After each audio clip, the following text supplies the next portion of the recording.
जब मेरा बेटा गलती से अपना आईपैड खुला छोड़ गया तो मैंने देखा कि वो क्या सर्च कर रहा था। चाकू लगने के बाद किसी को खून बहकर मरने में कितना समय लगता है। मैंने तुरंत हिस्ट्री खोल ली। किसी को मारने के लिए कितनी गोलियां लगती हैं, हैंडगन को दोबारा कैसे लोड करते हैं। मैं हैरान होकर स्क्रीन को घूरता रह गया। क्या मेरा बेटा सीरियल किलर बनने वाला है? वो अपने दोस्त के घर गया हुआ था, लेकिन जैसे ही मैंने उसे कॉल करने के लिए फ़ोन उठाया तभी दरवाजे पर दस्तक हुई। मैंने दरवाज़ा खोला तो सामने 2 पुलिस अफसर खड़े थे। उन्होंने कहा कि हमारे आईपी एड्रेस से खतरनाक सर्च फ्लैग हुई हैं। मैंने तुरंत टॉमी का टैबलेट उन्हें दे दिया। उन्होंने स्क्रॉल करके देखा और उनमें से एक ने मेरी तरफ देखा। क्या उसे किसी भी तरह की बंदूक तक पहुंच है? नहीं, सिर्फ वो जो मेरी तिजोरी में है। लेकिन तभी मुझे कुछ याद आया। हम सब खड़े हुए और मेरे क्लॉसेट की तरफ गए। जैसे ही मैंने दरवाज़ा खोला मेरा दिल बैठ गया। तिजोरी का दरवाज़ा खुला हुआ था और मेरी बंदूक गायब थी। मुझे यकीन नहीं हो रहा था कि ये सब सच में हो रहा है। मुझे याद आया वो सुबह अपने बैग को लेकर थोड़ा अजीब व्यवहार कर रहा था, लेकिन मैंने कभी नहीं सोचा था कि वो ऐसा कुछ करेगा। सर, आपकी बंदूक कहाँ है? मैंने बस उसकी तरफ देखा।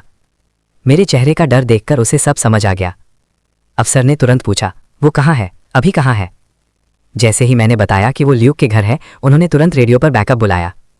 हम सब पुलिस की गाड़ी में बैठकर वहां जाने लगे और मैं दुआ कर रहा था कि ये सब सिर्फ एक गलतफहमी हो। मैंने ल्यूक की माँ को कॉल किया।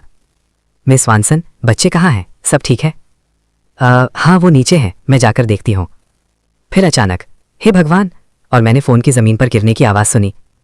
मिस वानसन, लेकिन वो जवाब नहीं दे रही थी। मैं डर से पसीना पसीना हो गया था। हम आखिरकार वहां पहुंचे और अफसरों ने दरवाज़ा खटखटाया भी नहीं। एक ने दरवाज़ा लात मारकर तोड़ दिया और दोनों अंदर घुसते हुए चिल्लाए, पुलिस, हाथ ऊपर करके बाहर आओ। मैं उनके पीछे पीछे गया जब हम एक एक कमरा चेक कर रहे थे। तभी हमने वो आवाज़ सुनी, तेज़ गोली चलने जैसी आवाज़। सब लोग झुक गए, अपने सिर ढक लिए। ल्यूक, शूटिंग बंद करो। एक अफसर चिल्लाया, हथियार नीचे रखो, तुम पागल बच्चे। बेसमेंट से कई बार पॉप जैसी आवाज़ें आ रही थीं। एक अफसर धीरे धीरे नीचे उतरा, अपनी बंदूक ताने हुए। सबकी सांसें अटकी हुई थीं। सब तैयार थे कि कहीं मेरा बेटा गोली ना चला दे। वो नीचे पहुंचा और चिल्लाया, फ्रीज। उसने अपनी बंदूक सीधा मेरे बेटे की तरफ तान दी। लेकिन जब उसने नीचे का नज़ारा देखा, उसने गोली नहीं चलाई, उसने कुछ भी नहीं किया। हम सब भी नीचे भागकर पहुंचे। वहां हमने देखा मेरा बेटा और जैक टीवी के सामने बैठे हुए थे। वो सिर्फ फोर्टनाइट खेल रहे थे, लेकिन फिर भी मेरे बेटे को जेल जाना पड़ा, क्योंकि भले ही वो सिर्फ गेम खेल रहे थे, लेकिन पुलिस को उसकी बैकपैक में असली बंदूक मिल गई। अगर ऐसी कहानियां आपको सोचने पर मजबूर करती हैं तो लाइक, शेयर और सब्सक्राइब जरूर करें।